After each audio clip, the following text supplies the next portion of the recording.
Water. Is it said? Yeah.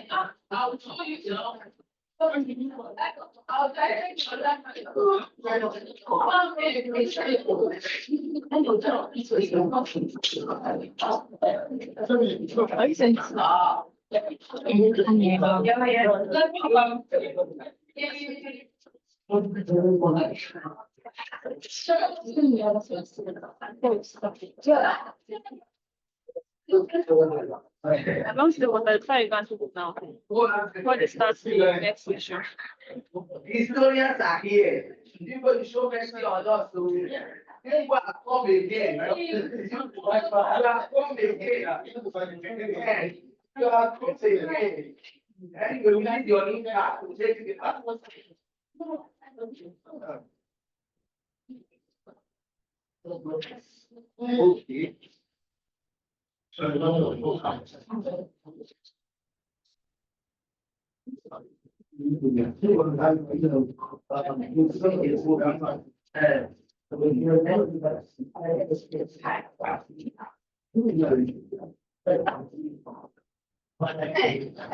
Sorry.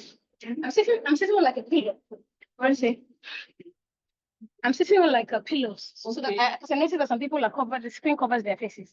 So because of how tall I am, I'm very tall. So I need that difference to. No problem. Please don't show it in the video, so it won't be a, Let's see how it.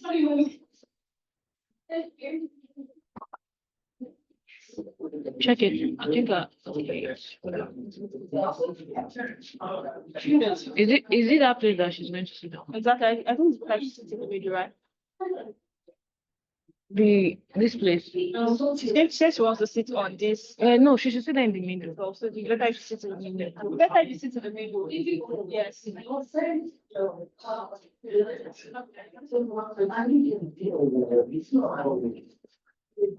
So when we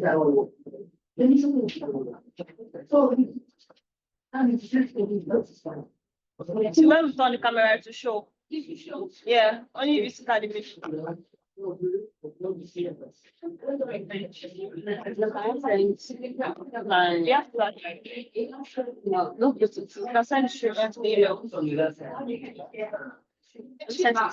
It's currently loading. Okay, yes, consider the other side.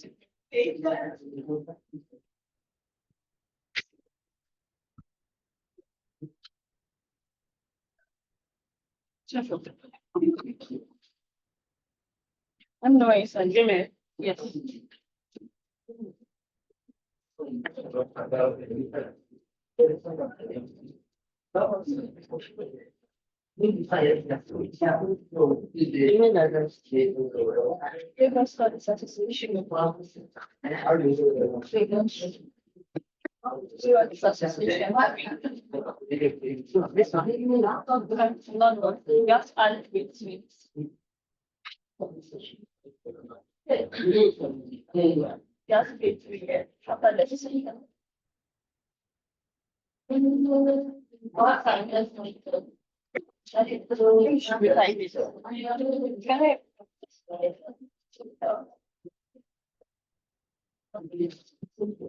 It's currently uploading.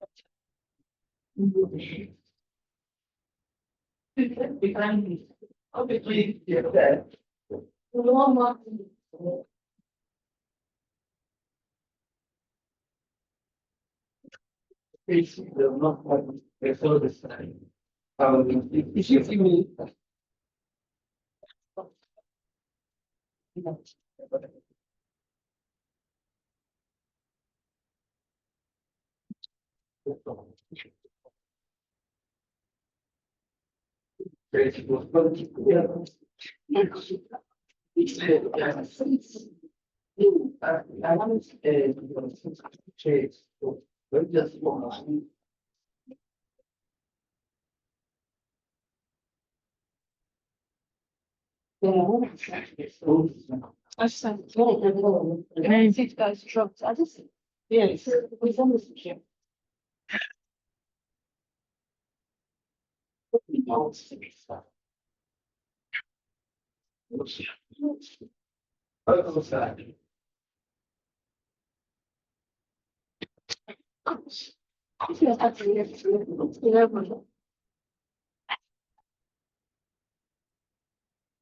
Fine. Yeah.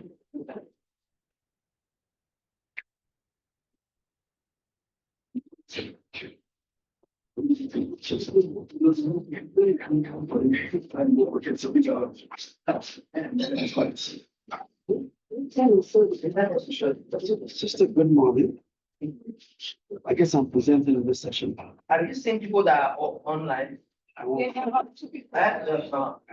There are two of our presenters. The presenters are yet to log in. Oh, goodness, that is the enter through the wrong place. He's a presenter. Who's sending the link? Promote panelists. No, don't worry. Sean is sending it, she's a presenter. No, she has promoted into panelists, so you can see on the screen now. Thank you.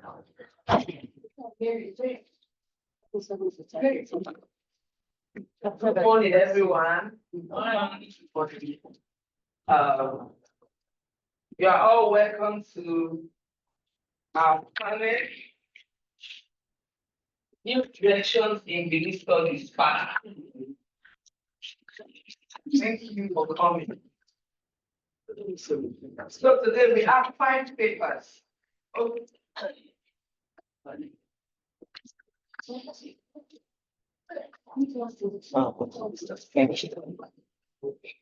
This panel was created in order to cover, Benin Studies started with Kennedy when he started Benin Studies group, and they did a great work, and that work was produced by P.A. Igbafe and all that. So many scholars have continued to work on Benin, but in this panel, we are trying to bring new directions, not only the history of Benin, because those other scholars that had worked on Benin in the past had looked and had made focus on the monarch. We are talking about Benin history, we are looking at the Benin monarch, the Benin monarch, the Benin monarch. So in new directions of Benin studies, we want to look at every aspect of Benin. We're talking about crime, we're talking about the lifestyle, the contemporary history, everything that makes up Benin, both the old and the new, bringing it together to make Benin, more like just a few weeks ago, 2 important stools were returned back to Benin, and it brought a whole lot of celebration. We danced in Benin at every point in time, celebrating the return of our artifacts. So we have 2 different scholars that will be looking at our artifacts in our panel, and we have one of them in this particular panel. So today, we'll start. Edigan, are you there? Yes, I'm there. Okay, you can hear us? Our first paper for today is Edigan's paper titled "Taxation and British Colonialism in Benin." Edigan is a lecturer at the University of Benin. He's also on his postdoc in the UK right now.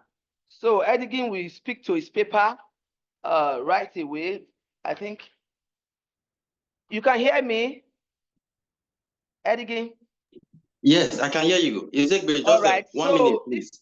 1 minute. Okay. I'll be with you. 1 minute. Dr. Please. Edigan just defended his PhD a few months ago, Abby. So and I told you to send your bio, send. So and then said we should give him just a few minutes so that he can. Okay, I'm coming. 1 minute. Okay, 1 more minute. Because you have 15 minutes for your presentation.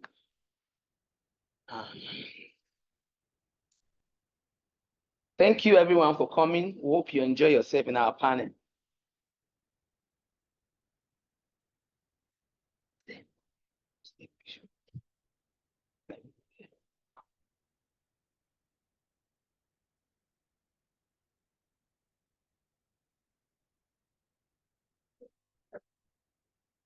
Mary Isibo is a panelist. Please, if she's in the no, move her to the panelist.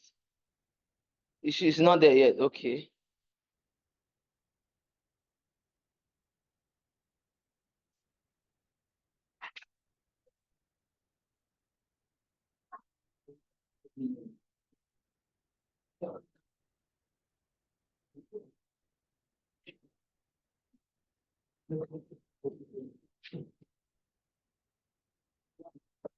Okay, Edigan, maybe we should take another panelist. Those are available.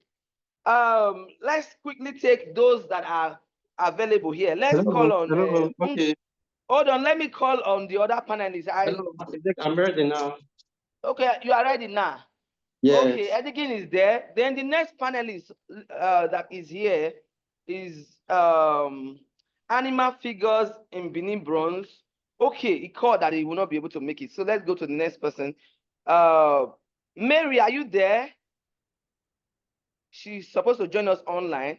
So when Mary is, comes online, you had her. Then the next person we are calling now is Ngozi. Ngozi, are you here with us? She's going to be working on or talking on Benin bronze, spatio-temporal and axiological dimension. So Ngozi, you can come forward, come and take your seat. Then the next panelist is Edowogo Omoregbe. Our work is on Yahoo Boys in Upper Sopomba, 1990 to 2020. You can come up.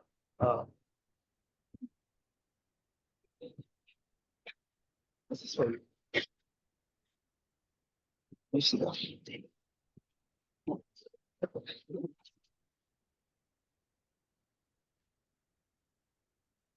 So, Dr. Edigan.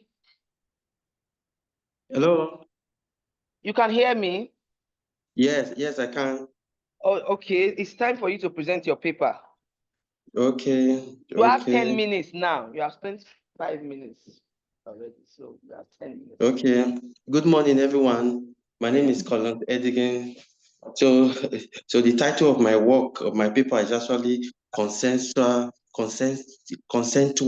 taxation without institutional development, the contradiction of British colonial, the contradiction of British colonial rule in Benin, 1897 to 1945. Sorry, this paper is still in progress. I'm still developing it, but the major point is that we all know that British rule in Benin was actually exploitative. The British actually came to Benin for their own interest. A lot of scholars have actually looked at it basically from the economic perspective, from the social perspective. But what about the tax from the area of taxes? How can we, from the way the British collected tax, what can we say about British rule? Was it exploitative, or did it come to actually develop the people?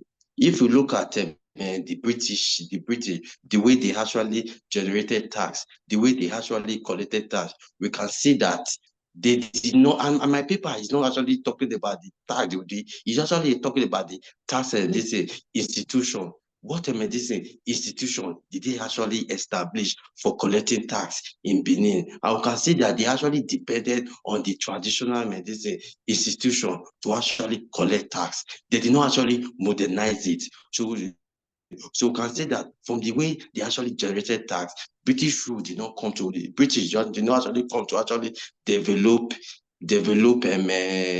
African this institution. They just came to actually generate this resources for their own interest. So first and foremost, we look at the tribute system of Benin. In Benin, you will know that Benin was a traditional state whereby the Oba was the king. We all believe that life and death depended on the Oba. If for example, for this good fortune, it actually depended on the Oba. So the people actually paid them medicine tribute to the Oba. as a sign of respect, honor for the this political authority of the Oba, because this it was the king based on the economic obligation of the people. Also, and there was also the this spiritual dimension. The people actually paid them this in tribute because they felt that the Oba actually performed sacrifices, and those sacrifices ensure the good fortune of the people. When they actually pay this in tribute, the Oba perform this in sacrifices, ritual, and that actually ensure harmony, good fortune in the land. So because of that, the people actually paid it voluntarily. They did not have to actually force them. They actually paid it because they actually felt that it was in their own this interest to actually pay this tribute to the Oba. But when the British came, they were not fully this accepted by the people. First and foremost, they actually banished the Oba and sent him to this place, Calabar. And that did not go down well by the people. Two, they're not dependent on a few traditional chiefs who kind of accepted this colonial rule. So they did not just, in fact, the British, they did not, the kind of institution, they did not follow the traditional structure. For example, they could actually, in Benin, we had the major chiefs and the minor chiefs. When they came, they were not dependent on a few minor chiefs, which was against the medicine traditional structure of the people. So they just depended on this chief to just generate this revenue. So the structure, they did not actually follow the traditional structure of the people. So this so because of that, the payment of tribute was highly involuntary. So because of that, they had to force the people, flog them, in some place to arrest many people. The British rule was not fully accepted by the people. Then, so between 1897 to 1914, we had tribute taxation. Then after 1914, we now had direct taxation. Between 1890, but between 1897 to 1914, the British did not have to depend on the people for this direct taxing because during that period they actually generated money from this custom duties. But after 1914, because of the crisis of the First World War, they needed direct taxes. They needed money. So they needed the people to actually pay taxes in colonial currency. So and that actually changed the social structure of the people. Like we said, Benin was this traditional state. They did not depend on paper currency. They actually had their mode of this estate. But after 1914, they had to pay medicine taxes. So it led to private this ownership of a medicine wealth. And beyond that, the British, but the point I'm making that they did not actually, they still depended on the medicine traditional rulers to actually generate tax. If you actually just oppose this to what happened in Britain, when the king wanted to actually impose taxes. Hello, can you hear me? I can hear you. We can hear you clearly. Yes. So the British, when they came, is You that have 3 when more they came, minutes. they claimed that, oh, okay. So the British, when they came, they claimed that they wanted to modernize Africa. They claimed that Africa was a dark continent. So they wanted to bring in development institution, but from what we can see from their tax system, they did not actually develop it. In contrast, In Europe, when the British imposed taxes, the king actually gave, you people look at the emergence of the House of Commons, the House of Lords. It was because the king wanted to actually impose taxes. Because of that, they gave some voice to their people. So as the people were actually paying tax, they were given this power to actually have a say in governance. That was the emergence of this House of Commons in this country, in Britain. But in Benin, they did not really give the educated elites any form of opportunity, or the masses any form of opportunity to actually shape the policies. It was all about the British, the British, the British. They did not modernize the traditional institution. They just depended on traditional chiefs, gave them money. All those ones collected taxes forcefully. So because of that, taxation in Benin up to 1945 was highly involuntary, because they did not make policy to make it consensual. They were just dependent on these traditional chiefs. So by 1945, we did not have strong tax medicine institution. We had just weak medicine institution. It was just traditional chief. We did not. If you look at the modern medicine tax system, you actually have a system that can actually make policy independent of the government. They will actually utilize the fund for the benefit of the people, not for the benefit of the ruling Hey, class. Dr. Edegin, you have just 1 minute to round up. Just give us Yeah, your conclusion. Yeah. so basically, so basically, what I'm saying, that the British did not actually did not actually establish modern medicine institution, unfortunately, for collecting taxes. Their taxes were actually weak. It was just like a makeshift system. So it went against them, what they said, that they are going to establish a modern system. The tax system was not modern. Thank you. All right. Okay, thank you, Dr. Edegin. You've made us to understand that taxation in Benin was in different phases. We had the tribute tax from after the conquest, From 1897 1857 to to 1914. 1914. And after that, there was another one, which was the direct taxation, which was prompted because there was need for more money and all that. And you have made us to also understand that the reason the British came to Benin was just to rip us of our goods and our services, our wealth. That is what we already know in history, not only in Benin, in every nation where they went to, it was only what they could get. So I will take those on ground first before the other online people come up again.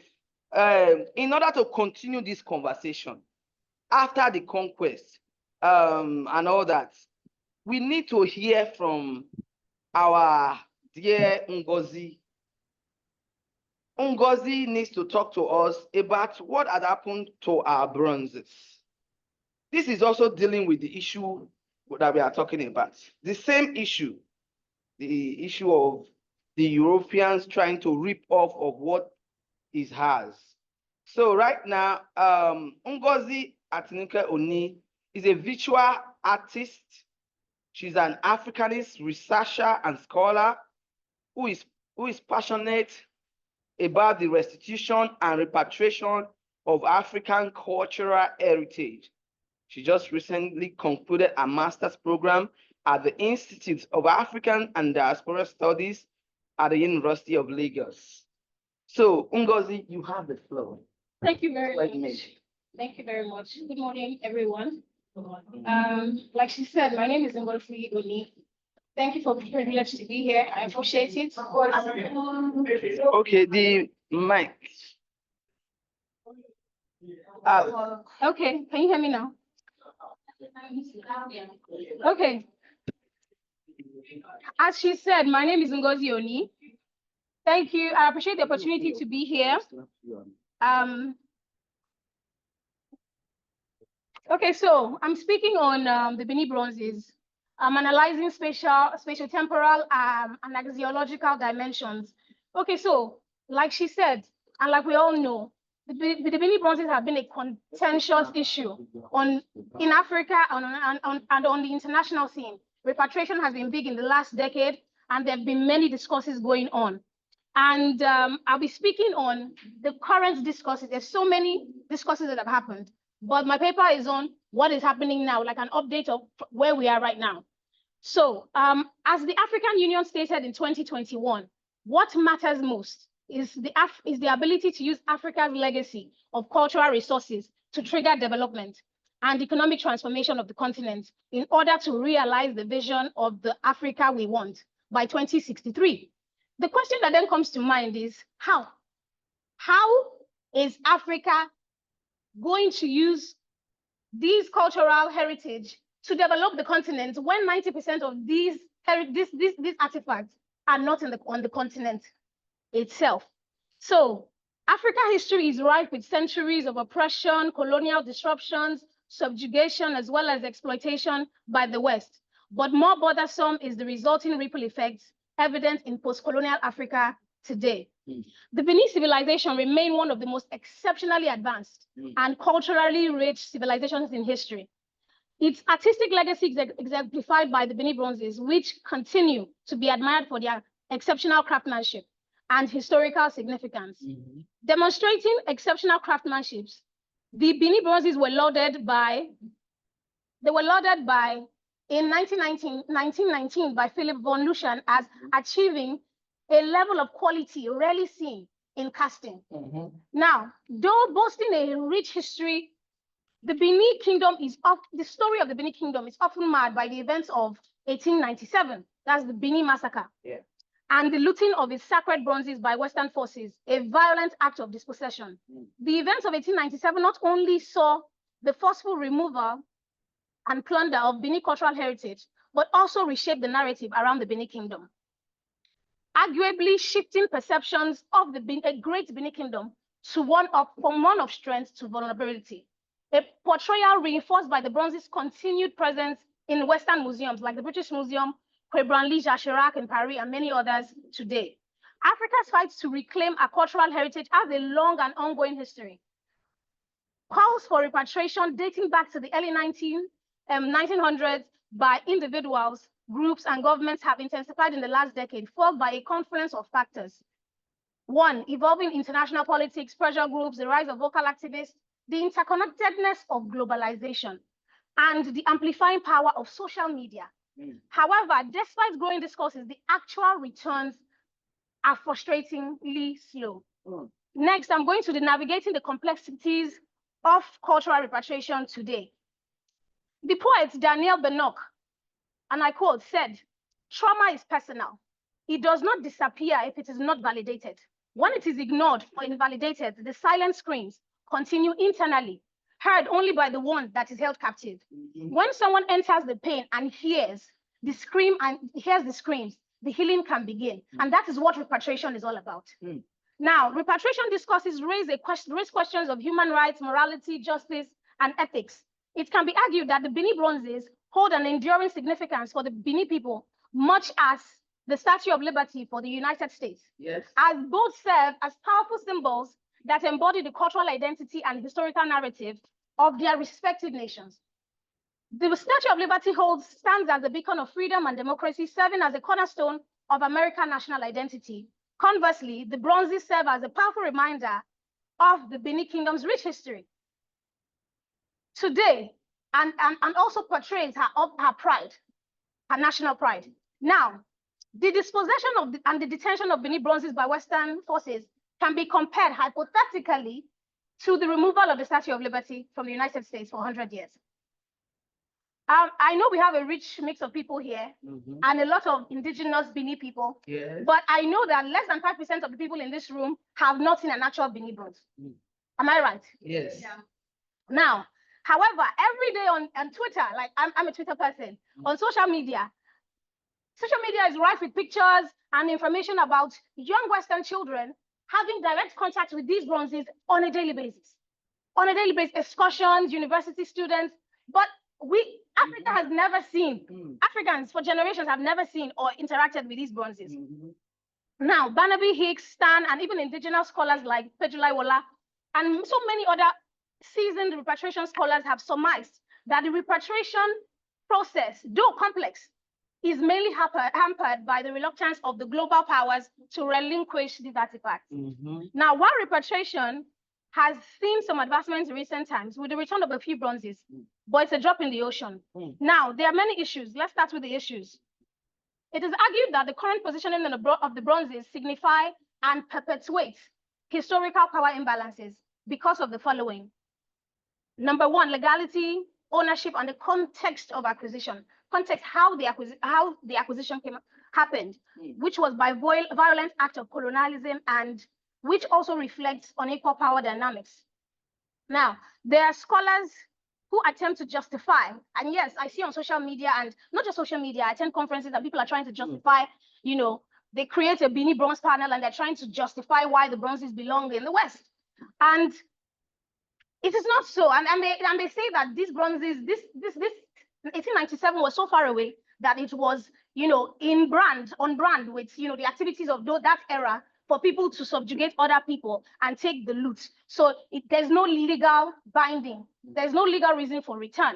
However, that proves to be untrue because during the American Civil War of 1863, 34 years before 1897, President Lincoln established, during the American Civil War, established the labor codes. The labor code was to protect. I'm checking the time. The labor codes, I'm checking my time. Okay, you're taking it. Yes, I'm checking my time. I've used sticks. The labor codes were to protect Western culture from destruction during the Civil War.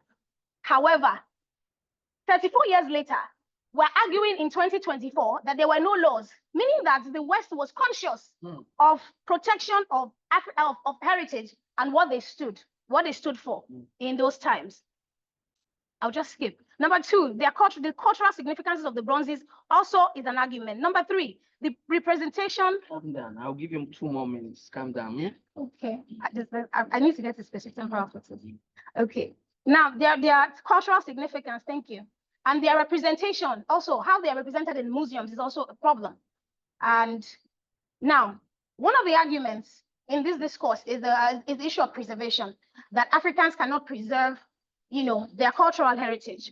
And that is also proved to be technically untrue because most of these artifacts in those museums today date as far back as the 13th to 14th century, meaning that in the Oba's palace, they have been preserved for over 300 years, compared to the 100 years, 1897 till now, that they've been preserved in Western museums. So that in itself means that they were preserved by indigenous African system of preservation, which was destroyed in 1897 as well. So that solves that answer, that speaks to that. Now, museum as spatiotemporal fixes.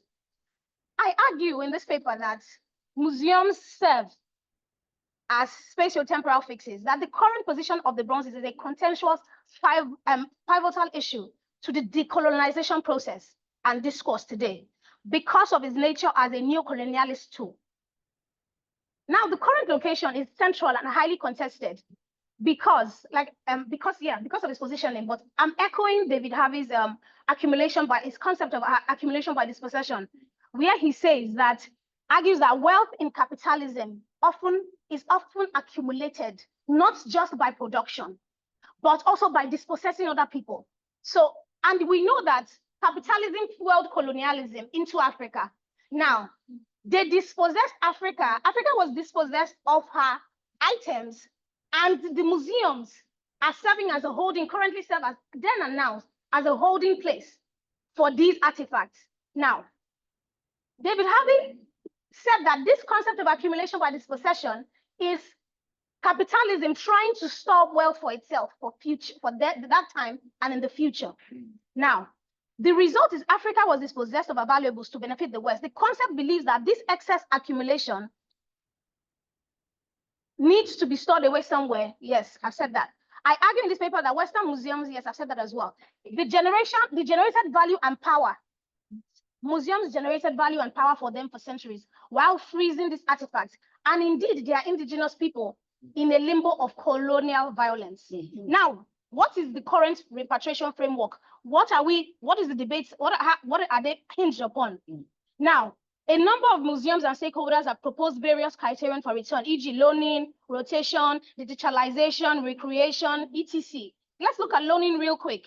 Now, when President Macron spoke about repatriation in 2018, he spoke about, righting wrongs and, collaboration. Fine. Then the Benin Dialogue Group, as well as many other groups, started coming up and governments to say, let us agitating, give us the bronzes back. And then there was something that came up. They said, oh, we would loan you. The West then suggests that we will loan you with these artifacts, your own artifacts, and we will rotate. So we will let you see it like this, and then it will disappear. After a couple of years, still enforcing this stereotype of trauma, which is problematic in itself. And I know that quite a number of Benin royalty and stakeholders have resisted this. I know that Victor Ehi Kameno stated that lending Benin's looted objects is disrespectful. We shouldn't have to ask over and over to get back what is ours. Now, the approach and current repatriation framework proposed by the Western governments is flawed, is skewed in favor of the West. Now, the way to do this, an equitable approach would be the other way around. You sign off the ownership rights of the bronzes to the owners while they can remain. If you're so concerned about how they make their way back and you want to protect them, they can gently make their way back. But as far as ownership is concerned, you can sign off the ownership rights if you really want to, acknowledge the trauma. Thank you. So now, Germany, I'm rounding up. I'll just touch on digitalization and then I'll round up from them real quick. Now, Germany has led the fight in this ownership, this debate. They signed off the ownership rights of the bronzes that they have in their museum to Nigeria and have repatriated quite a few. Other Western countries need to do the same, need to look at ownership as a critical area of this discourse. Now, two is the digitalization. This is the conversion of analog or physical data to electronic data, the incorporation of digital tools and technology into museology, rather. Digitalization has been in existence, yes, and all of that. So what are the pros? It includes photographs, taking detailed photographs, scans, video recordings of the artifacts. Now, what are the pros? Better accessibility to artifacts, amazing, never seen before images. You get to see them, visibility, interaction, education and enlightenment, preservation. And kudos to the Digital Benin team for being the most detailed, foremost, and most comprehensive repository of Benin bronzes in one place. And I do believe that we have a member of the team in this esteemed panel today. Kudos to Mr. Godfrey Egato. Now, cons of digitalization. Digitalization, while a welcome development in the repatriation discourse, does not address or solve the issues of ownership. Other cons include, number one, unauthorized replication, 3D print. I was in a panel the other day. I was watching, and somebody asked the question: how do we know that what they're returning to us is actually what they took? It's been away for so long, and all of that, and that they're not making copies of it. As the CEO of the London City Mission put it, I love the British Museum. I saw this on Twitter, so I'm just quoting. It's been a safe space and storehouse through the 20th century, while the world has gone through paroxysms of war. But surely it's time to send home the Benin bronzes and other loot from colonial expeditions. He then goes on to say, with 3D printing, we could make great copies for London's display and we'll never know the difference. Now, my concern is this: with whose permission do you do this? With whose permission? One of the things I look at in this paper, I'm just going through the paper real quick, is capitalism has a way of building other spatio-temporal fixes. And that's part of my fear with the delay we have in repatriation. The West is most likely actively thinking of other spatio-temporary fixes that we do not yet know. And this is such an issue with that stands out to me, the 3D printing thing. So I'm just going to go quickly because of my time. 1 minute. Digital representations, although laudable, cannot fully replicate the physical experience. What is your own, and when you touch something that is yours, it's yours. Now, also number 3, digitalization process might potentially contribute to elevated feelings of distress. When you're seeing some of your things that have been stolen, there's a way you feel about it. Now, in conclusion, a lot of damage has been done to the artifact's relationship with their indigenous culture. Ritual, sacred, royal totems of great authority have made difficult journeys through alien hands to alien places and have been forced to assume other social identities. Reclaiming Africa's cultural heritage, including the Benin bronzes, hinges on a resolute push for their return, exceeding the West's willingness to relinquish it. The West makes money from the bronzes. They use it as a storage of power. They will not return it if all of us don't speak up. The West needs to speak up. Dan Hicks is white. He's speaking up. The West is speaking up now. So every time you see repatriation discourses, don't say, oh, again. Say, where are we now until we actually get all these bronzes?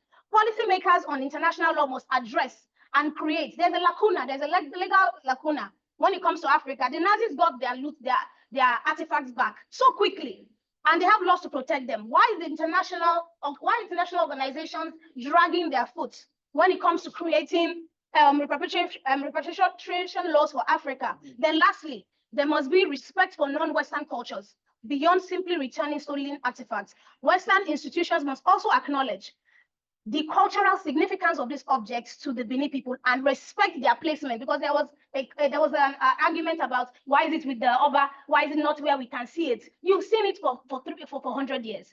You need to relax and let them put it back in context before of their own will. And Benin people and respect their placement of their return home. Remorse won't suffice here. Now, as the German ruling parties said a few months ago, restitution with conditions is neo-colonialism.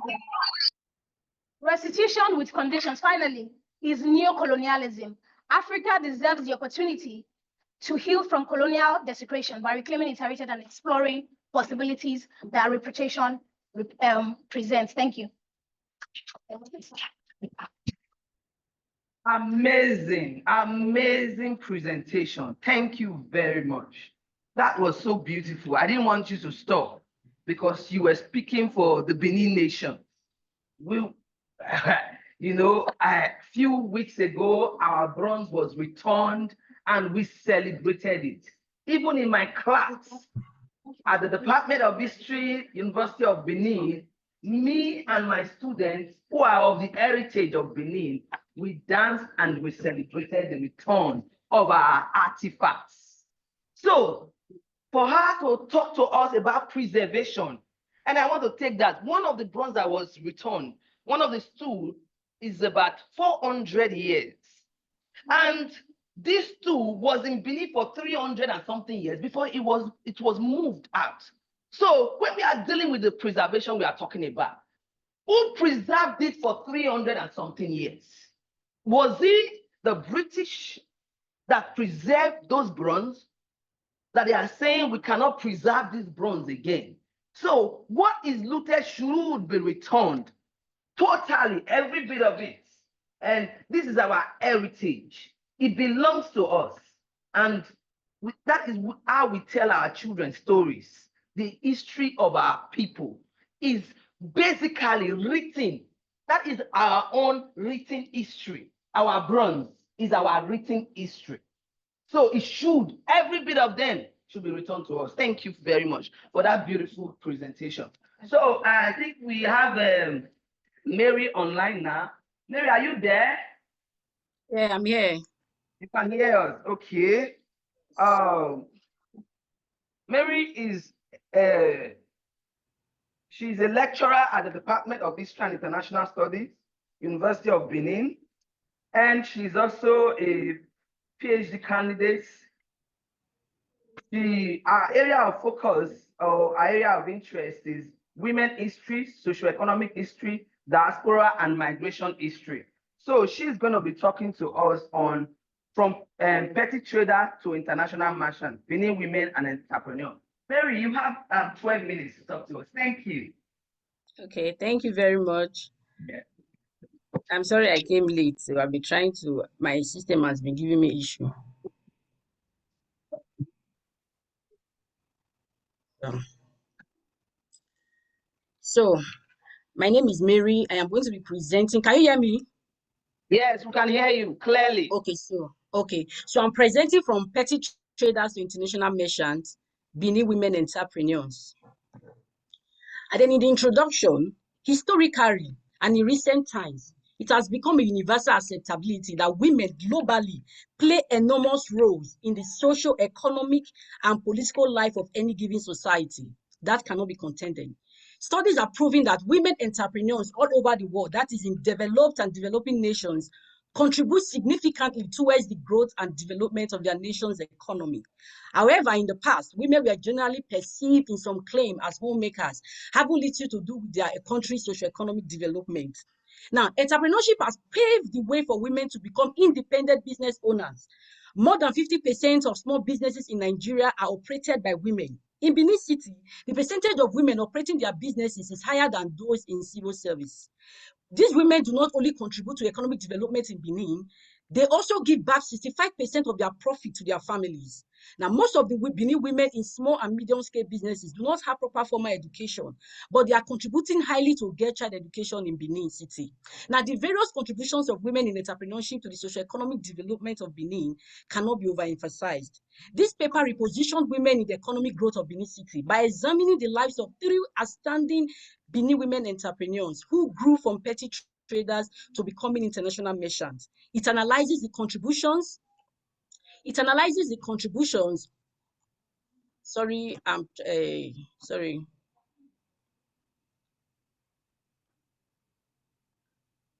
So it analyzes the contribution of Benin women to society and human development. Now, the work unveils the obstacles that Benin women entrepreneurs face in a male-dominated corporate environment. We all know that it's not easy for a woman to operate in a male-dominated environment, and emphasize the need for women's contribution to the socio-economic development of their various communities to be properly placed and encouraged. Now, we're going to look at scholars' views on women entrepreneurs.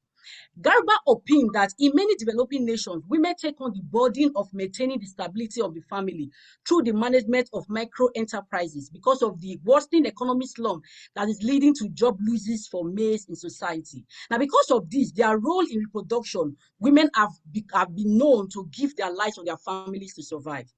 Now, Ayola and Azu are of the opinion that women entrepreneurs in Nigeria are major contributors to economic growth because without a doubt, they are known to generate employment opportunities due to the crucial and complementary role they play in battling poverty. I know buttress that in a dynamic world, women entrepreneurs are an important part of the globally sustained economic development and social progress. With the improvement of education among women, the capabilities of women to be entrepreneurs have been enhanced tremendously. Now we're going to look at how they move from petty traders to international merchants. Now the breakthrough in the Benin women's active participation in business dates back to 1963 when Benin City was made the regional capital in the default Midway region. Now, a lot of women from the rural area begin to move to the urban cities, and Benin women took advantage of this to start trading in businesses that will profit them in order for them to help their family. Now, the civil strife of 1967 to 1970 in Nigeria also gave the Benin women opportunities to enhance their trading abilities. Now, the Igbos during the Civil War, the Igbos left and went back to the east. And these businesses that the Igbos were trading on before they left, when they left, the Benin women took advantage of this opportunity to expand more on these businesses. Now, Benin women are productive in a variety of private businesses, from hotels to fishing and oil industries to the clothing trade, among others. Their entrepreneurial skills have contributed immensely to the economic of modern Benin. Below are the lives of 3 female women entrepreneurs in Benin who transformed from petty traders to international merchants. And number 1, we are looking at Deaconess Felicia Onaiwu. She was born in 1945. Now, she is one of the leading women in hospitality industry in Benin. She has several hotels in Benin. Now, this woman started by selling second-handed clothes. She got married on time. She got married when she was 16. And then you know how it is when you marry young and you marry a man that has a lot of wives before. So she knew that she has to fend for herself. And so she started going to wedding women around Benin to collect their used clothes to sell. After selling, she returned to them. So from there, that's how she grew. And then she started having, she opened textile industries. She started traveling. At first, according to her, her first point of travel was in Japan. There she went to bring in street materials. So you can see that this selling of street materials did not just start now. It has been in existence for long. So she started bringing in used clothes to sell in Nigeria. And in the 1980s, when traveling abroad became very popular, she took advantage of it to travel to different countries in Europe to start bringing in materials. Then later she diversified into hospitality. Her first hotel was in Akpakpava in Benin, which is a Felona hotel. From there she grew and she had other places in Lagos, in GRA before she went out outside the country to establish a hospitality management. This woman started small. She started by selling used clothes. And then she doesn't even have money to buy those clothes. She will just go and collect on credit from these people. And when she sells, she returns. But because of her determination to make it, to be not just to be financially independent, but to have a say in the economy, she grew.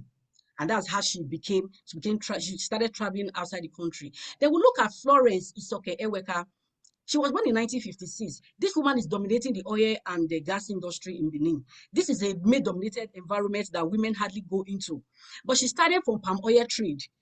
According to her, she started trading from the age of 7. Her mother was teaching her how to trade to sell palm oil in the New Benin market area. From there, she got interest in this palm oil industry, and then she started selling until she got married. Even when she got married, she was still selling.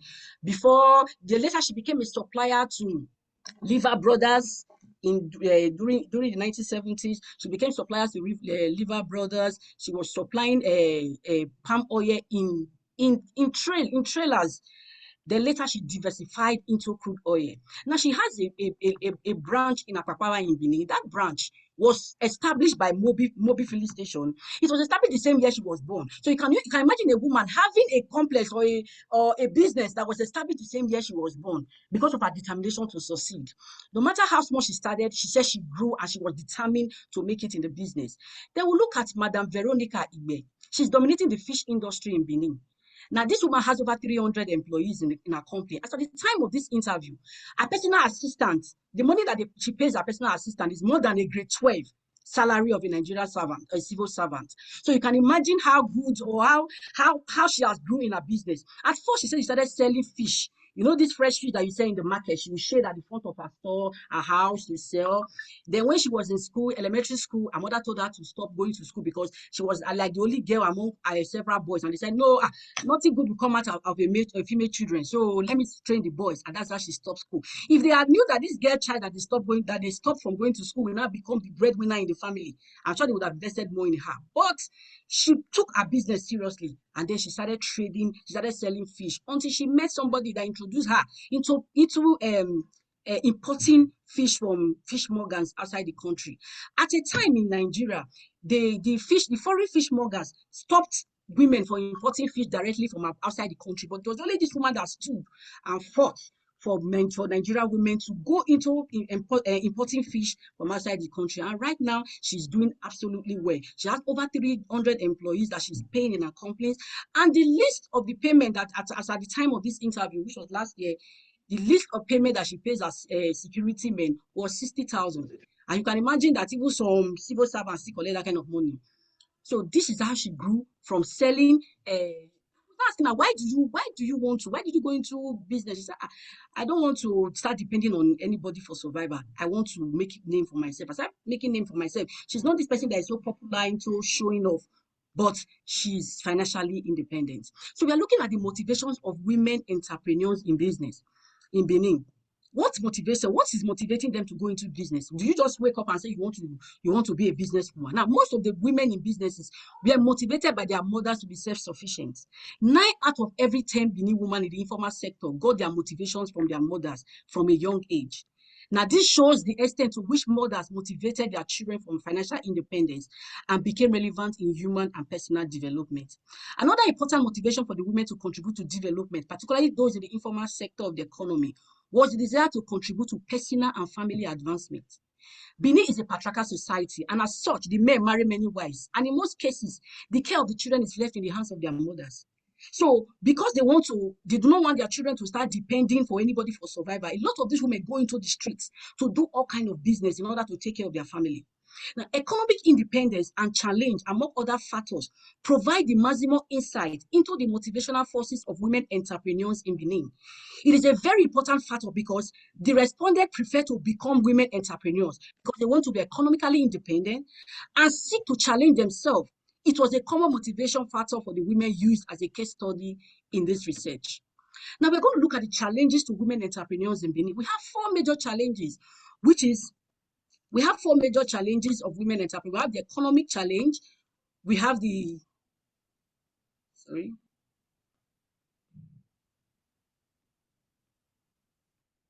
So we have the socio-cultural challenge, we have the psychological challenge, we have the economic challenge, and the last one, which is not shown here, is leadership and managerial challenge.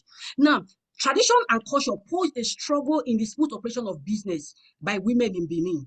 Most women in African society, the patriarchal system in most developing nations has made it easily acceptable to see the male as the breadwinner in the family. If a man shows forth her entrepreneurial skills and ability, it is believed that she's trying to take over the leadership role in the family.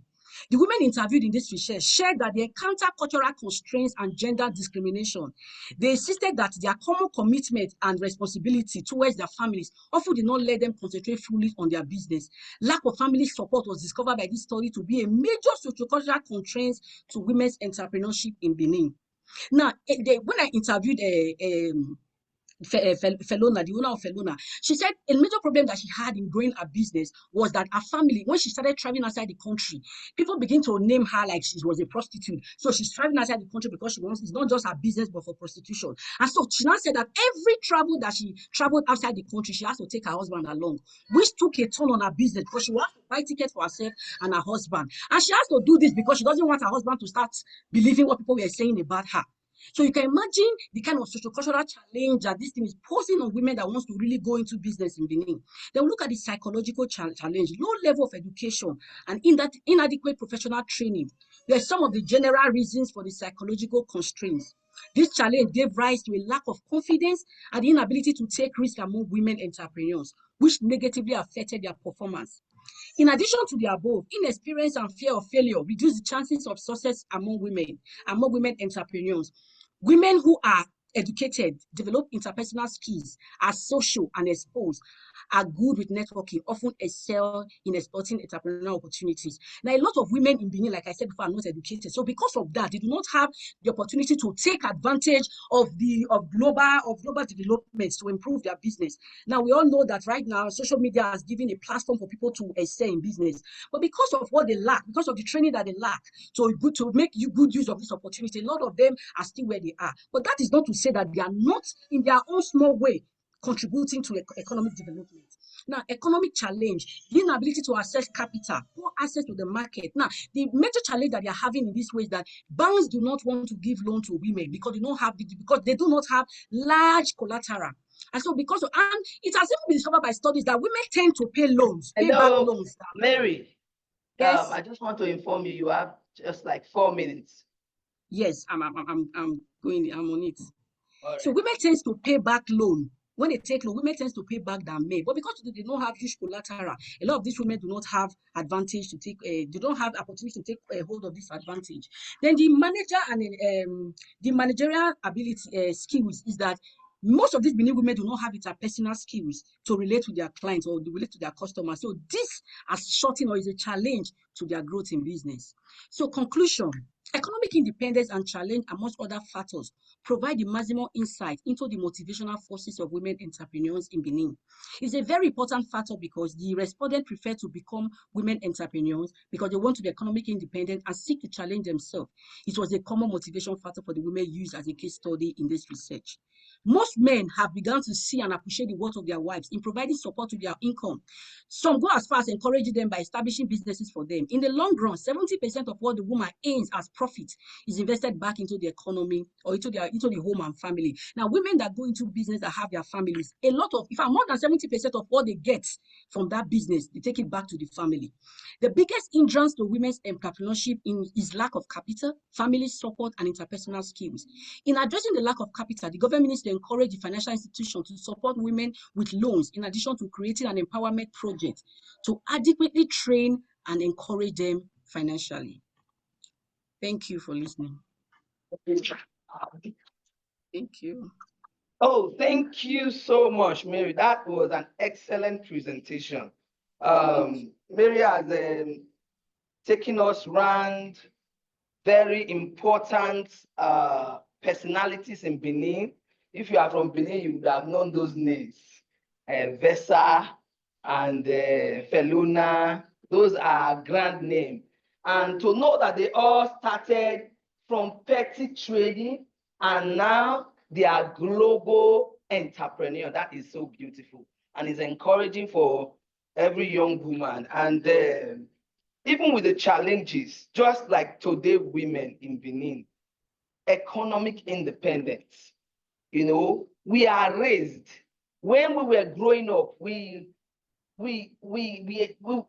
our mothers did so much for us that, you know, we didn't even know if there was a father or anything. The father was there, but the way our mothers carried us, that's why we have the concept of Iye Noge in Benin. You know, I read an article that a woman allowed her child to die because her husband did not bring medical bills. It was crazy for me. It was not normal because and she had 1.something million in her account. It was so abnormal. Because where we come from, we don't wait for men to take care of us or do anything. We work hard, you know. So we see ourselves taking care of our families without even blinking. You know, we take care of our children. We don't think, we don't even remember. That's why when you marry a Benin woman, you are blessed.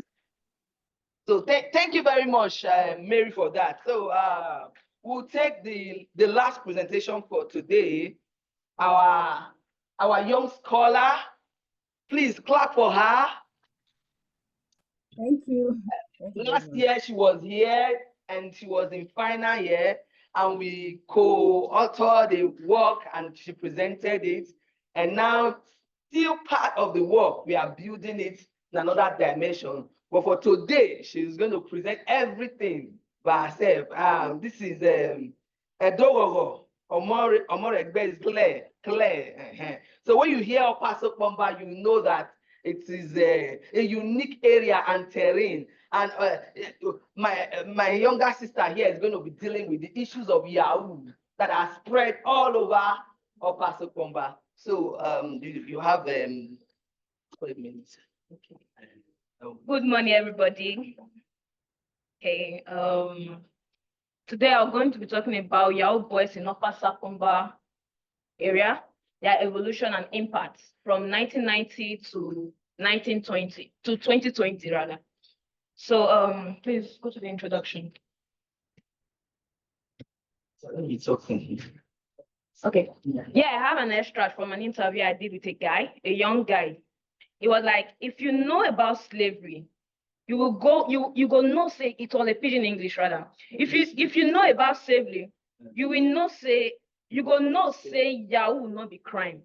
And that thing got me thinking. And I guess everybody's thinking about it. So we'll definitely go more about that later. Cybercrime, popularly known as Yahoo in Nigeria, has remained a major social challenge in the country. This crime has ruined the country image in the global arena. And we all can testify that there are a lot of places that we go today, they'll be like, when you start chatting with some certain persons, they'll be like, all these people are normal, they're scammers. I can't trust them with dealings. In fact, even online vendors face those challenges. I know online vendors have their own weakness, but definitely people hardly find it difficult to patronize online vendors because they feel that Nigerian, in quotes, are scammers. So I'll be going to my methodology process. I actually use an historical methodology. So I employed historical methodology in gathering my data for this work. And I use both primary and secondary data during my course of research. So the next, okay. What is cybercrime? Cybercrime, as we all know, is a term used to describe criminal activities carried out through computers on the internet. So we can say that cybercrime is a criminal activities involving an information technology infrastructure, including illegal access, illegal interception, data interference, system interference, misuse of devices, and electronic fraud. Somebody asked me a question when I was discussing this topic with friends. Like, in the year 1990, have there been any cyber attack? I said there have been cyber attack before then, not even then. I just have like coined my own research area from 1990 to 2020. And technically, the first cyber attack happened in France, well before the internet even was invented. And it was in the year 1834. Attackers stole financial market information by accessing the French telegraph system. So even without internet, cybercrime has been in existence. It's just because of the social media and the way they have this lavish lifestyle that it now becomes like a norm. Everybody's now aware about it and now. So coming down to Nigeria, cybercrime is, as I said earlier, is popularly called Yahoo Yahoo. And during an interview with a 19-year-old boy in Pidgin, and I have to rephrase what I said earlier. If you know about slavery, you will not say Yahoo not be crime. This mentality is what most people use to justify their actions. And this leads us to evolution. I'll come back to this part later. So can you go to the next slide, please? So as my aunt earlier said, that Upper Sakumba is known for a notorious place in Benin City. Like a lot of us know, anytime I just mention I'm from Upper Sakumba, they'll be like, whoa, please, in any area I've sinned against you, please have mercy and forgive me. I say, wait, calm down. It's not like that. So far, Yahoo has evolved due to the involvement of various groups from petty traders, low-income earners, courtesans, criminals, and prostitution, all seeking to improve their livelihood. This primary motivation of economic survival like really motivated them to really like go into this Yahoo. The origin of Yahoo in Upper Sakumba remain undocumented, but its popularity was as a result of a lavish lifestyle. Like these guys come out with buying cars, wearing bling blings, expensive clothes and jewelries and everything. And in fact, when they are coming out in their convoy, you see different cars, JK, GLE, and the names involved. In fact, even the age group before then, Yahoo people at the age of between the age of 25, 30. But right now, even 12 years old, you see them driving the latest car, and you'll be like, whoa, like, are you so serious? So consequently, many youths are drawn to the escape of poverty and gain. Many youths are drawn to it to escape poverty and gain social acceptance. Also, peer groups, the get-rich-quick syndrome, negative role models, etc., all contributed to Yahoo popularity in Upper Sakumba. The next slide, please. These areas are one of the popular areas in Upper Sakumba: Tyrias Junction, Jesus Christ Junction, Kobalka Secretariat. All these areas are part of the popular areas in Upper Sakumba, and they all have Yahoo boys in it. Gangs of different Yahoo boys. Please, the next slide. The impact and lifestyle of Yahoo boys. Ever wonder the impact of draining Yahoo we do to them? Like this segment now, a lot of research work have been going around about how these Yahoo have affected the victims, their parents, people around them, society at large. But actually, my paperwork is not on those areas. I am focusing on how it has affected these people. You'll see some persons being trained well from home due to the financial challenges from their home. They tend to look for other means to quickly generate income so that their family can, uplift them, their financial status. So a lot of persons be like, I don't want to, I'm tired of this suffering. Let me just blend in and all. So first of all, what we have, the first point is the end justify the means. The people in this environment have this belief. The end justify the means. This is a popular theory, a Machiavelli's theory in philosophy. So the people in this environment have this belief that how you make money is not relevant. They just want to make the money. When their mind is on is now conditioned to think a certain way, that becomes a problem. Because if you have like this thing, like I said, mindset are in two different ways: the growth mindset and the fixed mindset. When you have a growth mindset, you tend to think about opportunities, various ways in which you can make money. I'm an historian, I'm a social media manager, I'm a video editor, I'm a content creator. I have different ways in which I have a growth mindset. That is an example. But a fixed mindset would be like, this so-called Yahoo is not just to be online 247, just have your data. If you just want to do, it's very easy, stuff like that. So a lot of persons will just condition their mind like, imagine it's just the only way. Imagine this, my friend, I just joined. Before you said anything, the person just gained 15 million just like that, just one night. Like, I want to do this. Unlike me now, before I will even get the 15 million, it's only God that knows. So a lot of persons will be like, let me just, this part is just good. The money that comes in once, and it comes in a bigger way, unlike me that I'll be struggling to get how much in a month and all of that. So according to somebody I interviewed, Miss Linda, who is already deep into this Yahoo, she said, Yahoo is the only way I could achieve all these I've achieved without stress. To look for how to start up, look for money to start up a business, all those things don't really, like, I don't really have to think about that. With this Yahoo, just my small data, I'll be able to even live large and all of that. So they feel that it's easy and it saves them enough stress, while others just want to get rich and even live this poverty lifestyle. So another effect it has on them is they become drug addicted. So the time difference between Yahoo boys and their clients make them frequently stay up late, just so to stay in touch with them. So in this area, I will just expatiate more before I go read what I have here. There are some stimulants you take that will make you stay up all night.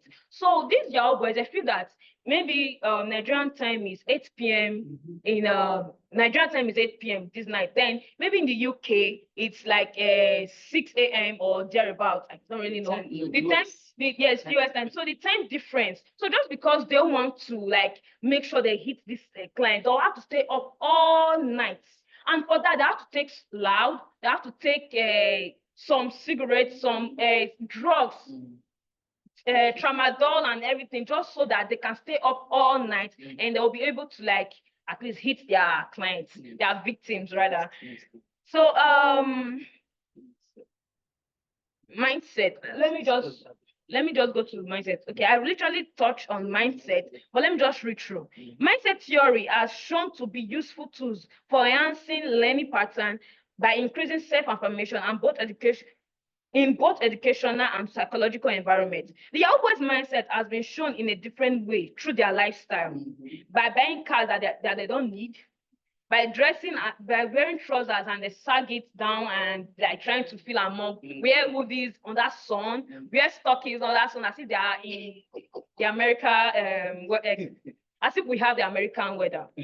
So all these things are just like an effect, like what they normally do. Imagine somebody that comes from a godly home now, joining this Yahoo, he wants to feel among. He cannot remain the way he is. He cannot remain that innocent. We will never have that innocent look, because smoking definitely has a turn on how they look and their physical look. And then after that, the way they dress, you will hardly see a Yahoo guy dress responsible. I don't say they don't. We have a lot of them hide in their own profession. Some might be doing tailoring, some might be doing other. They'll now use Yahoo to cover up and all of that. I know a lot of them like that. But some that doesn't really have what they are doing, and their major aim is just this Yahoo. There's a certain way in which they dress. Every day, in fact, every weekend is clubbing. It's a must, like a must. Every weekend is clubbing and all of that. So let me go to the next, because of time, let me go to the next point, which is the Yahoo Plus. Yahoo Plus are those who are involved in voodoo or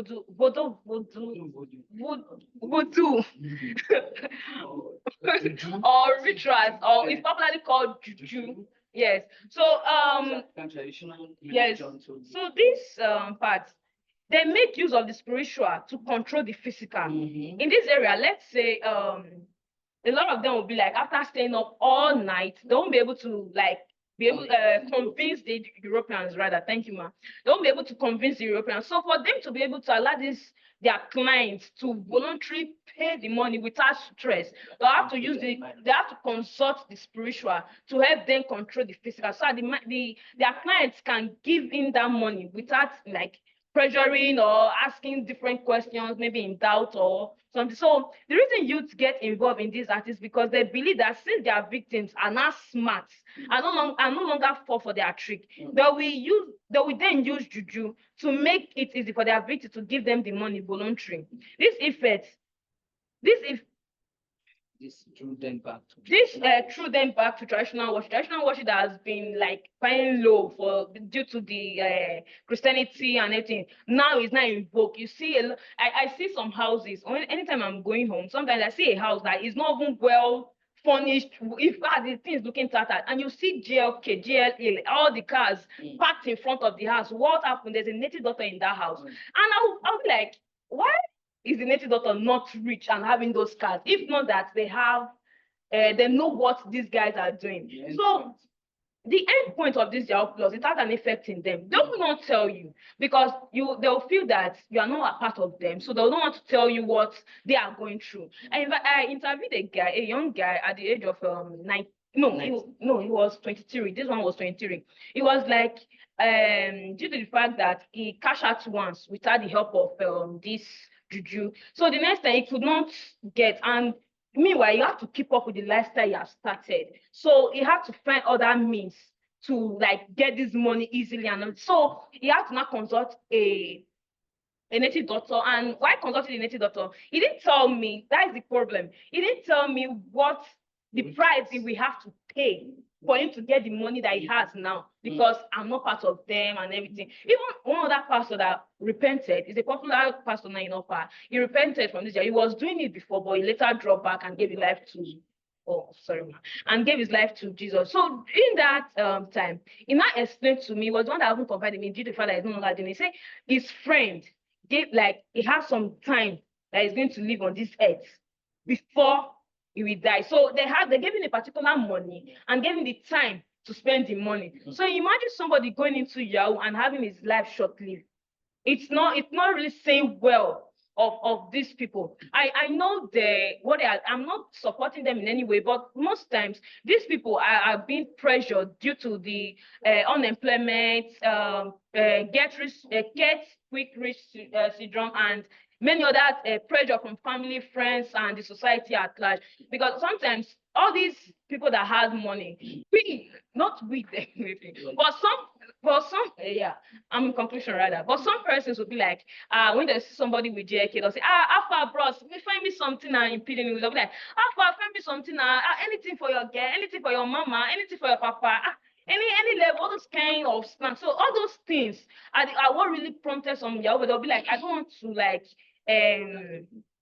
want to fall my hand in all these people. I need to like deliver. I need to give them money. So I have to do this to keep up to the demand of society and all. So at this junction, I'll give in my mentor to like help me to the concluding part.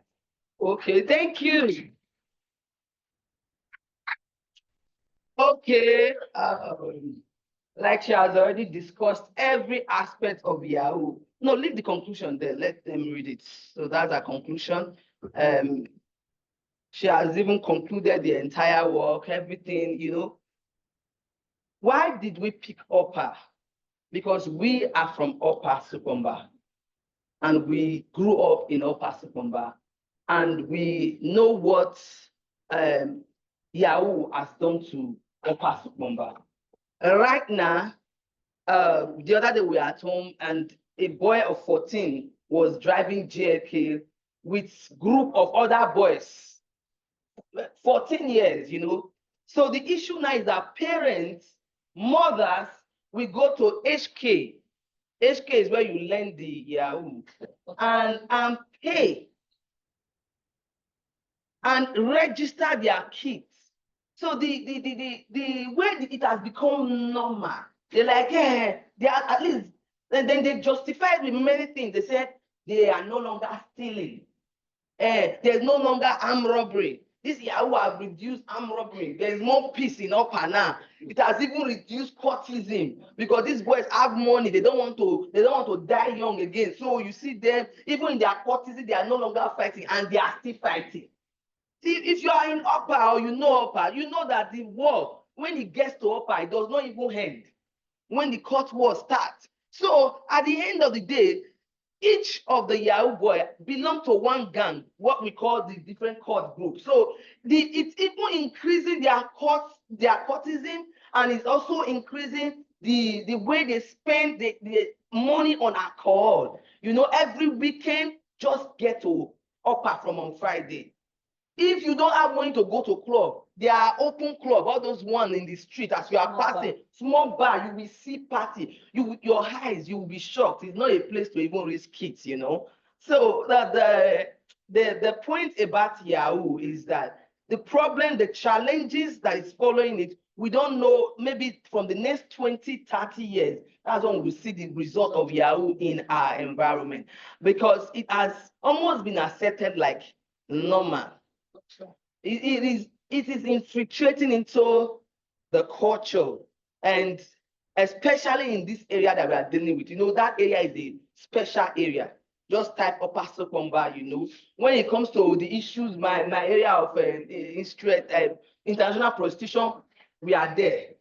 You know, like in my community, I will be the first PhD holder, and they are going to dance for me, sing for me when I'm coming back home. By the time I finally pick my papers in the University of Ibadan, you can understand. So I'm the first university lecturer. We have one first medical doctor. You know, that one is also my cousin. And so it's a traumatic situation. Thank you for listening to us. Thank you. So the panel is done and we'll take questions. Okay, you want to ask questions? Let me give numbers. Questions 1, 2, 3, 4, 5, 6. So thank you. Please, before we start the questions, people just brought in their thoughts for us to build the thoughts. I want to appeal with the historians, calm down, especially for don't pull down their paper, their strength and everything. Just encourage them and give your tips. Thank you very much. This is a calm panel. Thank you, thank you, thank you. Yeah. Oh, What of this? You are submitting on this. I know what. I'm kind of going to take about 4 questions. Okay. My first question goes to Edigan, okay. Edigan, are you there? Edigan, can you hear us? You have questions. Come towards the mic. Or you are supposed to move the mic. You can hear her.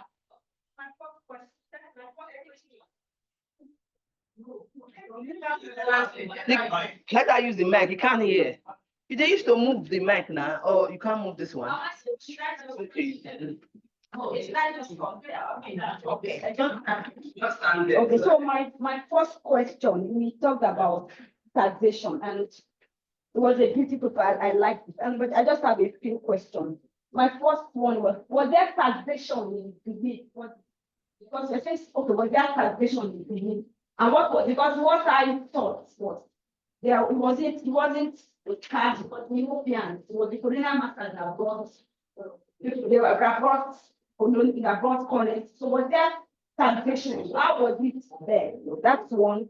Then when the taxation was introduced, because I'm doing something on taxation, was it flat? How did it affect? Was it like in affect if I was a flat rate? And women were more affected. Was it a flat rate in Benin? The taxation, was it flat? Were men and women involved? Yes, then how did they react? Was there like riots against that taxation? But that's like I said, that this one, there was riot because of taxation. So that goes to Dr. Edkin. Then I'll come to, yes, because let me come to Yahoo. That one is a very, very interesting one. Thank you so much. And coming from a very young person, very, very interesting. And I'm going to say, yes, association, in fact, I live in Shagamu, so I can just give you a book there.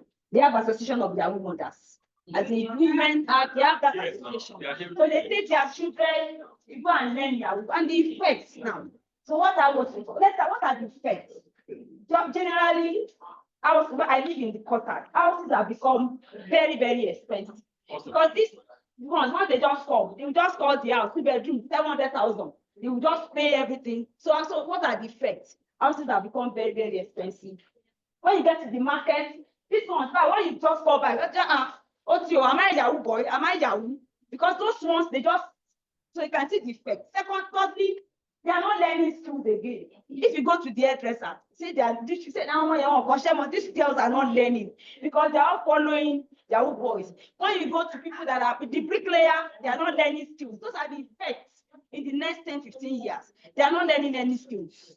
Once the ones, okay, yes, the ones that go to school, yes, but on the average, you just see them. Small. In fact, I know so the guy is less than 20 and he's building a house. That's one. Then so that is yes, the effect. Then to my sister, that is something very, very mind blowing. And see my own sphere. This is because what I worked on, I did something for an elderly man, and there's something that was taken away from the Kenya. And it was one, in fact, I would have preferred if the British had gone there to that we would know where that work of art. It was a door that was capped. The man said, well, the way that door was capped, that Awolowo was planning that when he becomes the president, that Awolowo had seen it and he was waiting to become the premier so that he would turn that into a tourist center. But you know what? From one of them, they said the day they carried the door, they came to carry it was a child. The gun is in the now. It was gone everywhere. That was the first time that these people removed the door. Till today, they can't find that. So if I would have preferred was the British that looted, they would be asking. So the thing is, those things, when we bring them, I go to the archives and I'm like, the way we keep things in Africa, the way we keep things, when we bring this, I wish, I'm not saying that, I'm just trying to be objective that, can we, every time, as we are bringing this thing, let's start putting things in place, that once we bring this thing in, these things can be placed. Thank you. I'll bet you. Okay, yes, how many minutes? Just go there. That's fine.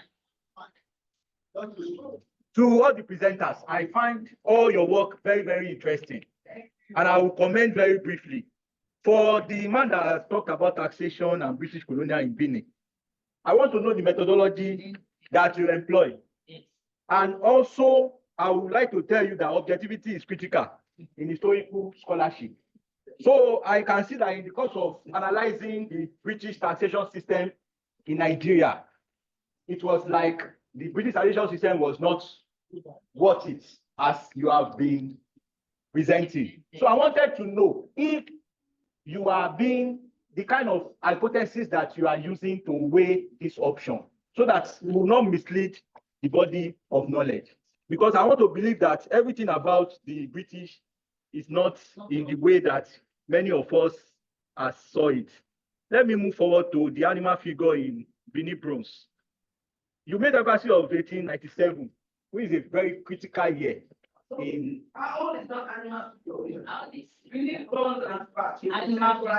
animal figure, it is the Benin. Okay,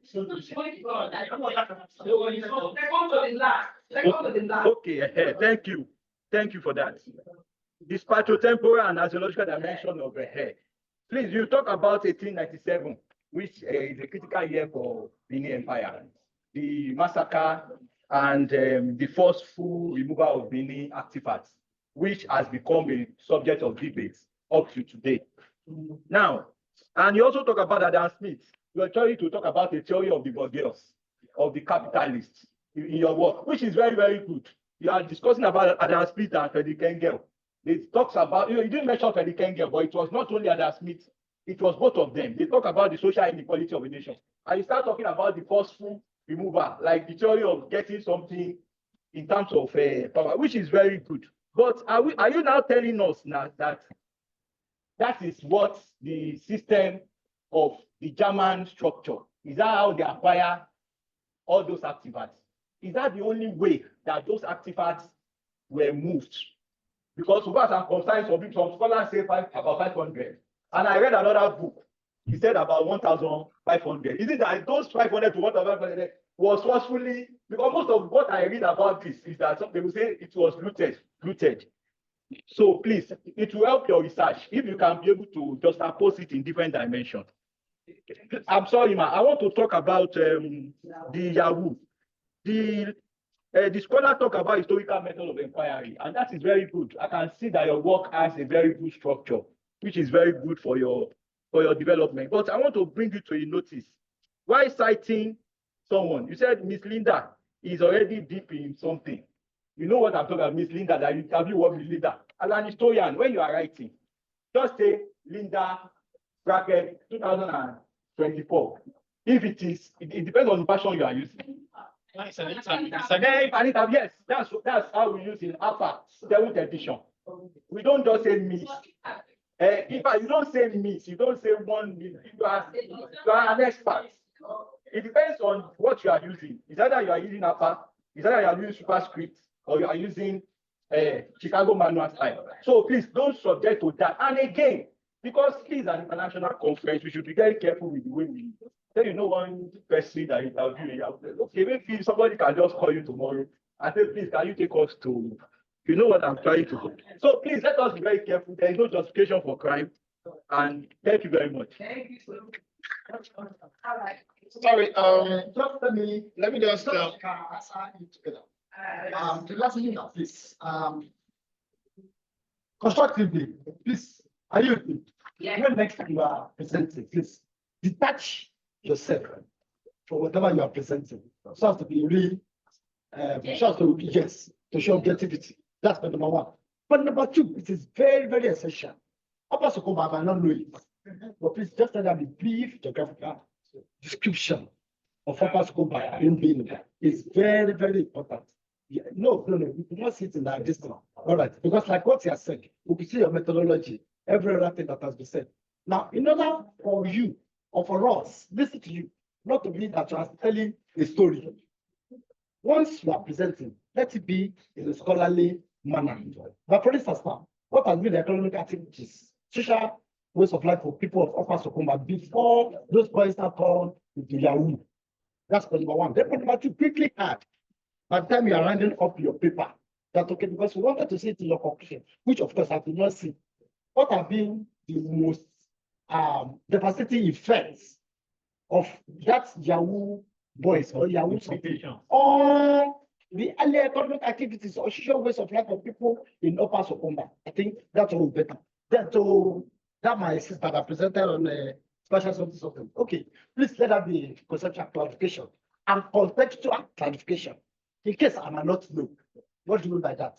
Because you are the only one to understand what you're presenting. But for us that you understand it, by the time you now give us the conceptual and contextual, we'll be able to know by defining this. This is very, very important. Take note, conceptual and contextual clarification. Thank you very much. All right, I just have two comments. I was number 3. Just two comments. One for the Benin bronze. At some point in your presentation, you said we should allow the Oba to have those artifacts or the bronze before it goes to the public. And I was thinking, why? Because there's a struggle. You said there's a struggle right now for the Benin bronze. You said we should allow, you were talking, you said the people should allow the Oba to have the bronze first before sending out to the public, to the museum of the public, or to the. And I was thinking, why? Maybe you can justify that, because if you justify that, that means there's a religious attachment to those bronze. And then it will make the work robust than just telling us, it's like you're taking a position already. If I'm part of the public of the museum, I want to see it immediately it was returned. So if there's any religious attachment, let us know why. Then to the Yahoo, you mentioned a statement when you want to start. And I think if you can theorize or conceptualize that position, it will make the work well, which you said that, if you know slavery, you go know Yahoo no be crime. So that means you want to link the Yahoo guys are saying that the slavery time or the slave time, they are trying to link them together. I don't know what they're saying, but I think I've had something like that before. So you can build on that. Is it a payback time? Yes. You understand? So, and then you can go and maybe theorize it and look at one scholar to just add to that, and then maybe, thank you. If I have Please,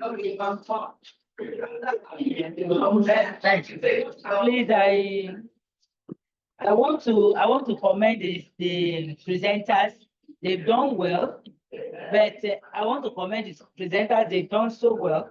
But I want to look at something. The lady that presented something about women in Benin entrepreneurship. And before I say that, I want to say history. No, history is an old thing, but we have to make it relevant. For me, I'm not an historian, but I want to enjoy it. So if you come like the first person that came and told us of 19, whatever, to me, I look at 19, what is happening now? How do you bring that old to now? And so when that lady came up with that entrepreneurship, I was like, whoa, this is what I want to hear. This is what I want history to be relevant in my time. So she said all that. And one thing I want to tell her, maybe she's listening now, is that paper can be better by telling us how, because she said something that the women were encouraged by their parents, by their mother especially. What is the present mothers doing? Are they encouraging their children? Are they passing that legacy down to the next generation, or it has ended with them? So it will make the paper better if you allow us to know that, because if they pass the thing down to their next generation, we will not have what we call Yahoo. Yahoo came because they did not do their duty. Their mothers did theirs, and even with nothing. And she said the present generation have problem in getting money. I said no. These days we have in Nigeria, we have many microfinance banks that gives money to petty traders. In fact, there is one, I've forgotten the name, that started in Benin. I think the guy Lapo is a Benin person. And the man said in school, they could not pay school fees. So the mother went to a small group and said, please now, my pikin not pay school fees. And the father said, I don't know who to go to. I don't know. Please now. And they gave the woman money. And the woman gave to the son to go and pay school fees. And the son made up his mind and said, when I grow, if I have money, I will support women. I will support women. And that is how Lapo came. So Lapo is a place you get money to do business. So telling me now that they don't have money should not be a problem. And it says psychological, whatever. I don't think men these days stop you from doing business, because now we are more enlightened in this part of the world, Nigeria, than even the northern part. So that's why I want to say the Yahoo thing is good. I mean, I like it because it's a modern trend and you have brought history to life in our time. For people like me that is not an historian, it makes so much meaning to me, and I enjoy it. Thank you very much. So I have all. All right, thank you very much. My name is Ogogo Odubanjo. I'm an independent scholar. So I just want to talk about the artifacts that you talked about. It's more like a question or maybe a contribution, but like in Ghana, they said it is said that Ghana artifacts, that's the Ashanti Kingdom, that they got back their artifacts after they negotiated within 9 months with the United Kingdom, maybe government or so, and then they are paying for what belongs to them. So what I want to ask you, I think you mentioned something about when you got back your artifact somewhere in Benin that you were celebrating. Are you also paying for that? That is what I want to know, because Ghana is already paying 6 years loan. They are on 6 years loan. Paying, that's to my understanding, to get back the artifacts. So that's all I have to say. Thank you. Thank you.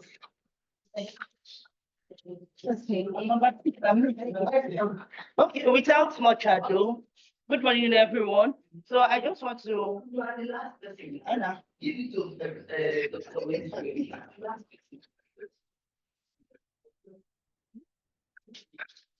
Right. Good morning. I'm actually very interested in, so I'll just run along with Oni, right? My concern is it's about the archaeological, You know, I tend to look at it as the value of judgment or some form of ethical consideration made in that.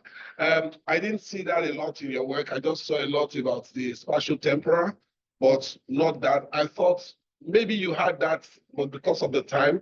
And then, of course, about provenance. If you have to create a 3D, you know, when you think about provenance, how do you actually measure provenance or see provenance? So that's very crucial again with a 3D. Every time I pass through and I see people gathered around, just stay in line to get into the British Museum. I just want, oh, they want to see the India mask there, you know. But it's also beyond bronzes. For Pasakomba, that's very interesting to me. And probably we need to, because of history again, the bends we need to look at. Because of history again, where does Upper Sakomba start from? From the moat. Okay, down. I went to do WAEC again at Idogo, and I will enter a bus at St. Saviour Junction. Okay, I went to Owoba Primary School, which is St. Paul's. Enter a bus at St. Saviour Junction. To get there, it's like 5 kobo. Do you get what I mean? 5 kobo. Now, Upper ended at what's this thing junction now? The welfare junction. Because of that history there, they say there used to be the first palace there. So that's where Upper ended. The Kenejesuna Tore was people who started looking for money. Eh? They started building their house there opposite to the primary school. And then Mosheshe was immediately after that. So prosperity has been in that area. But something that is very crucial, if you look at your work, is the fact that Niger College came because of Ambuzali. St. Saviour was the only primary school by the Anglicans. Okay? Idogbo was government secondary school. There's no primary school around that axis. So how do you now allow this to happen? The kids have no other avenue, except again, Maria Goretti, which is at the corner there. Do you get? The only other school was a private school, secondary school again, Igumbo. No, that was much later. That's why I said, no, for Upper Sakmumba, when you go, after first stop step, we will not go that area. You now begin to see that no primary school. It was private schools, private, not government, because who will go to these schools? Do you get? It was Igumbo, crucial there, who created a secondary school.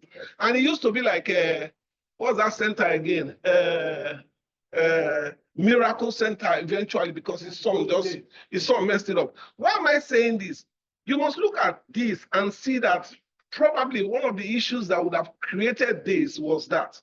But again, when people started going abroad, they didn't go because things were bad or the rest. They first went to Greece and then to Italy because of football and the rest, okay?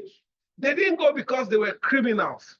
It was the second generation of people that messed the whole thing up. Upper was a very good place, very, very good place with good scholars. Why am I saying this? So that history would help her understand the issues that are in Upper. Thank you very much. I think it was a brilliant thing, brilliant thing. Thank you. Thank you everyone for your contribution. We have another panel right now in this same hall, still Benin Studies panel 3. So, and is the panel will start by 12:45. So I can't. We have to end this one right now so that we can start the next panel. Thank you everyone for your contribution. I've noted everything down. I'll give back to them, and I'll make sure, because we already have 2 journals that are interested in our panel. So we'll make sure they rework this paper according to your inputs and for us to be able to publish. Thank you, everyone. Thank you. Thank you for coming. Thank you. Okay.